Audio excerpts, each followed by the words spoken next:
All right, here's a few news articles that I thought were interesting. Texas passed this law outlawing trans kids getting the medical care that they are recommended to get by doctors, and claiming that parents who permit them to get that care will be investigated for child abuse. And the ACLU sued, and they have won a restraining order. So apparently that is not going to happen right away anyway. It's definitely good for the trans people in Texas.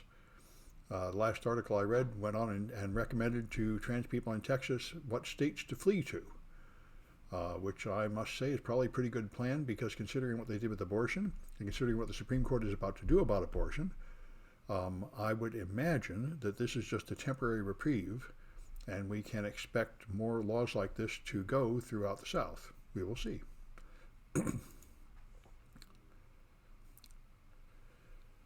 So Ukrainians someone has been calling for amateur hackers to hack Russians on the behalf of Ukraine. And apparently this is now more or less official. Someone in the Ukrainian government actually endorsed this.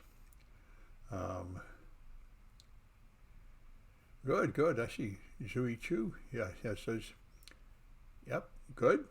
Yeah, if you put a link, I'll put it up. Yeah, the Pangu Lab. I think I already posted that one. Yeah. Anyway, so they're trying to get an army, and what they're going to do is just DDoS Russian websites, which seems kind of pointless.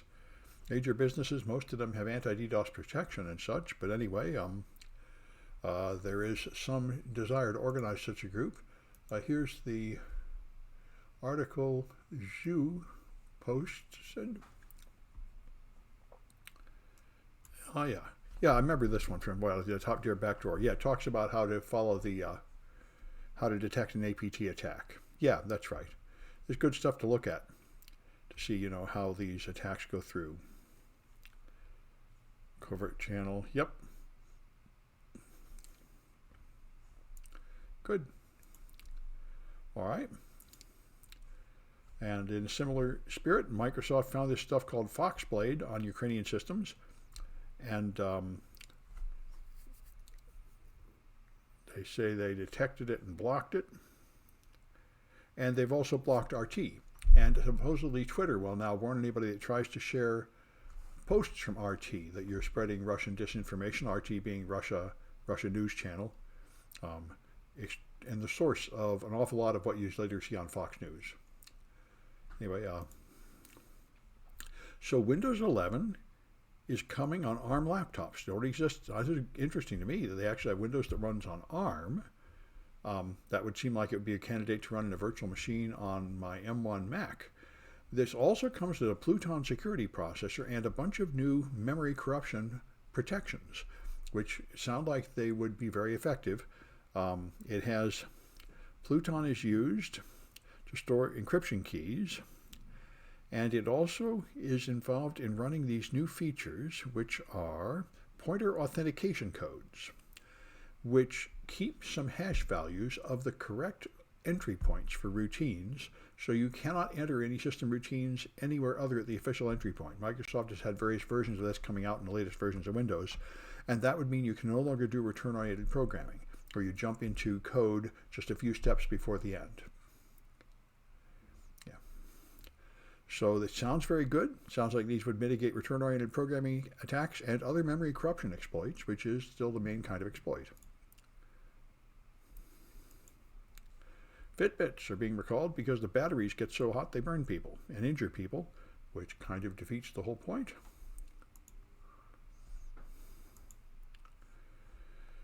And this one,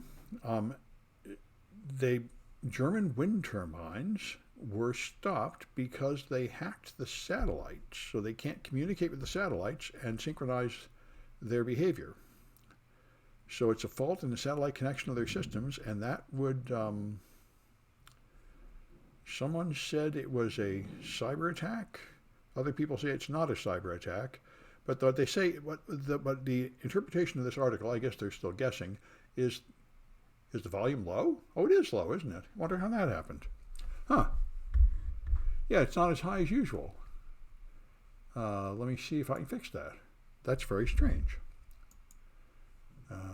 Properties. Not there. There is somewhere, there is an adjustment, which I normally had adjusted pretty high. I still see it is adjusted high, but it does look like it's somehow not as good as it should be. Filters. Yeah, there it is. Bring it up to 6 and see if that helps. Is that better? No, it's not much better, is it? It shouldn't be low. I see it. It should be up there nearly hitting the red, and it's not. Let me give it another try. Yeah, something funny happened to my microphone a while ago. There are various defects in the system.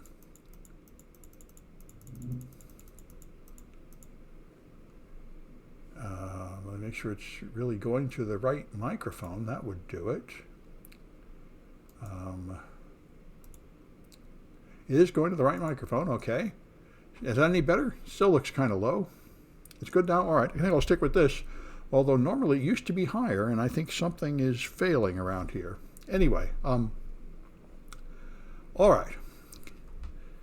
So apparently the point is the Russians would hack the satellites to stop them from being used for communication, and shutting down the wind turbines is a side effect. So that's what they're guessing. All right. And then I got a couple very closely tied to this class. So here's a guy that found a way to use the password reset token to gain administrative access on a server, which is really very cute. You're emailed a form, and when you click on the form, it then sends a request to the server. And let me just try and make this bigger. There you go. This is what it looks like in Burp.